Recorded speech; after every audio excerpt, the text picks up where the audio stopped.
you even want to be able to complete this game at all. Like I said, grab random kids. If you're wondering, like, I think I mentioned the arrows, I may not have.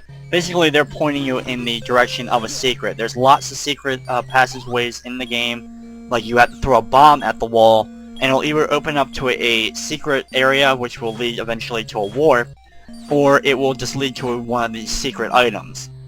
The only one I really, like I said, I'm going to mess with is the one in 7, and then the one that's in level 10 that you have to find, which level 10 is probably one of the absolute worst levels in all of video game history. I'm going to throw a bomb up there to get rid of that little lava patch. It's a bat, of course. As soon as I stop for 2 seconds, a bat flies at me. I do like the whip physics. It does work kind of well. Like I mentioned Castlevania 4 earlier, it kind of reminds me of that. Just because you actually do have all range of motion or movement with the whip. You actually can whip in pretty much any direction you want to.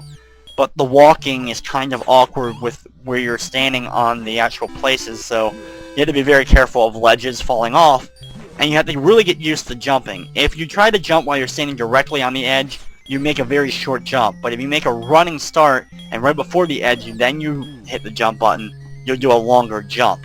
It's something that takes a lot of practice, and would have been much more useful had you been able to make that longer jump at all times.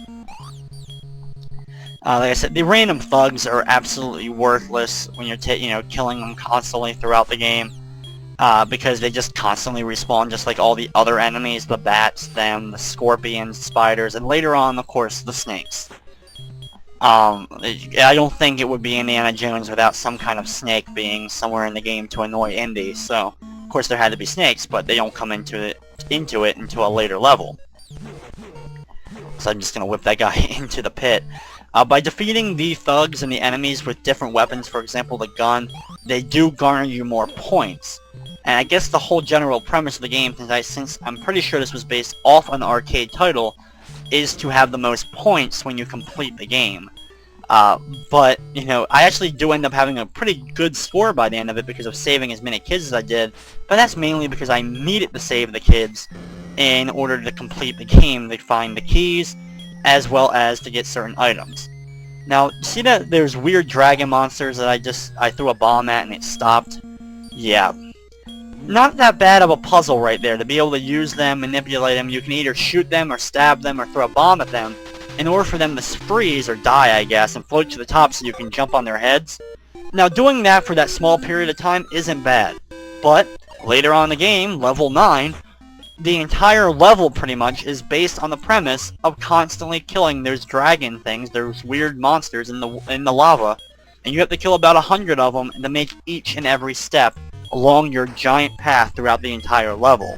And in that level, you pretty much are going to exhaust all of the power-ups, all the upgrades, whatever, the weapons that you picked up throughout the entire game. So that's why I say I highly recommend, number one, not using any warps in the game, because they just end up severely hurting you by the end, and to find or pick up every single kid you can and grab every single item you can from them. Throughout the game, I'm also picking up random pieces of a map that I will be using in level 10. And basically, like for example, right there is a piece of the map. And even though I won't pick up every piece, I highly suggest picking up a good amount of pieces, because level 10 is the worst level, of course, like I mentioned already, in pretty much video games. And for the level in particular, it's broken up into 6 different parts, and there's a hidden exit. Of course, you have, by finding the pieces of the map, you know where the hidden exit is, but all the pieces of the map only make up one of the 6 possible screens.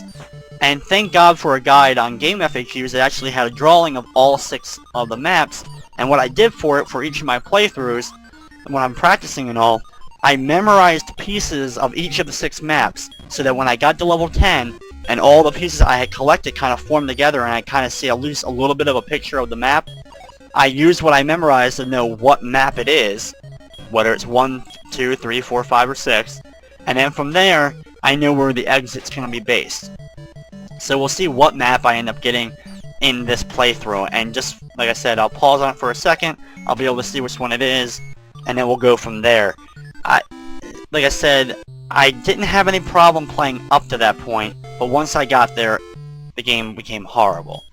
Now here's level 7, and this is where we need the hidden item. It mentioned in the bottom there a special key. That's the hidden item that we're actually after. And to get to it, what I'm going to do is I'm going to head up here. I'm going to kill that bat so it doesn't kill me. And work my way across these conveyor belts. Past all the enemies. And now I'm going to climb up this ladder and throw a bomb up there to hit that lava patch. Kill the stupid guys and the bats every 3 seconds. Okay, grab the random kid, grab the brown key. So I already have that key. Okay, I need to get over this, so I'm going to use the hook to get over. There's a piece of the map. And now I'm going to throw a bomb diagonally down to hit that piece of the wall. And there it is. It's a yellow key. That's the special key. And you really absolutely need that key. You're going to be using it in level 9. What it does is, it opens up the other kind of locked door that we've seen throughout the game. That's not the exit door. That, you know, you have basically open doors, like that, for example, that cage door over there. It opens up that door. Since there's one of those in every single level, we're going to be holding on to it. Do not use it. There actually is multiple ones of the special keys throughout the game, but I'm only picking up one because I only need the one. But when we get to level 9, we're going to use it in level 9 to actually bypass, like I said, that was the one with the giant lava pit with the dragon heads. It's actually going to bypass half the level and take us already right near the end of the level, so we only have to do a little bit of the dragon things. We still have to do some, which is still probably going to be the longest part of the video. It's probably going to be at least 5 minutes spent just on that part, and you'll see why when I get there. Or if you've done this game before, then you definitely already know why. Well, that's, you know, the reason why to get the special key. If you don't, you can still get through that level, but you're going to need at least like 40 gun bullets, 40 knives, a whole bunch of bombs. You're going to pretty much need the maximum amount of stuff you can get possible before reaching that part of the game. As I'm taking this minecart over here, I'm going to jump out here to grab this kid. And there's another piece of the map. Like I said, grab as many, of course, pieces of the map you possibly can. You actually can get the entire map by the time you have gotten to that level, but that's only if you want to spend the time getting every kid possible. Now there is a counter when you pause the game that will say at the bottom how many kids are still left in the level. So if you want a counter to at least be able to figure out how many kids you haven't found yet, at least the game gives you that. It doesn't give you much else in terms of help, but it does at least give you that. And like I said, you need as many, you're going to need the bullets, so I'm going to grab as many of the bullets possible. And I'll probably still just barely have enough by the end of the game in order to actually be able to complete it. We're over, that bat's stunned because I opened up one of those little vials of essence. And work my way over, down. I'm spinning out of control because I made it too far of a jump. Jump up and grab that kid. Now jump down, grab the map piece, and grab that kid. Grabbed a lot of the kids in this level. It's one of the longer of the mine levels. Work my way down, grabbing this cart, jump over. 2 more kids to randomly grab a knife and an extra gun. Make the long jump across. I'm not going to go in there, I'm going to jump down, and now I'm going to head over, up, grab this kid, and there it is. Finally we have the key, and now I can actually head to the exit. As far as I know, from every time I played, all the kids with the keys stayed in the same places, so if the kid's there once, he's going to be there every time. At least that doesn't change. And by using the globe-style map that they have, I'm able to go down to end up reaching the top of where I wanted to go. Now here is map 8, which starts us out with a whole bunch of the random kids.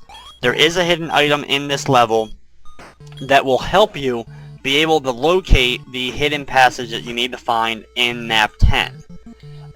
It's hard to find, of course, it's completely hidden, so if you want to go track it down, but like I said, with the amount of times I was able to play the game, I memorized the maps, memorized most of all 6 of the maps that are going to be involved in level 10, so it's not going to be of my best interest. I'm just going to try to get through this area as quickly as I can. Try to waste as little time as possible while trying to make it through here. Back to the beginning now, I'm going to head down instead. Work my way down past the ladder, grab this kid, extra gun, work my way down, Extra kid, extra knife, and now I'm just gonna go inside, since I already have the key. And now work my way through the minecart level of level 8. Because once you get to level 9, the game also kind of like stops, like, I pretty much, the final few levels are kind of grouped together as one singular level pretty much. And I say that just because after you complete the game and you're at the game over screen at the end, you actually can start back up from level 9 if you wanted to. So I guess they kind of link those few levels together. And since they're the worst levels in the game, yeah, they pretty much should be linked together. Making a weird jump there in order to be able to grab that one. Jump down, grab that kid.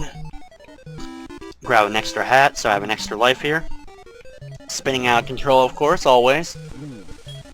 I mean, seriously, that's just one of the funniest looking things in this game, and just one of the things that doesn't make any sense is the spinning. A lot of the other stuff, I can kind of see what they're going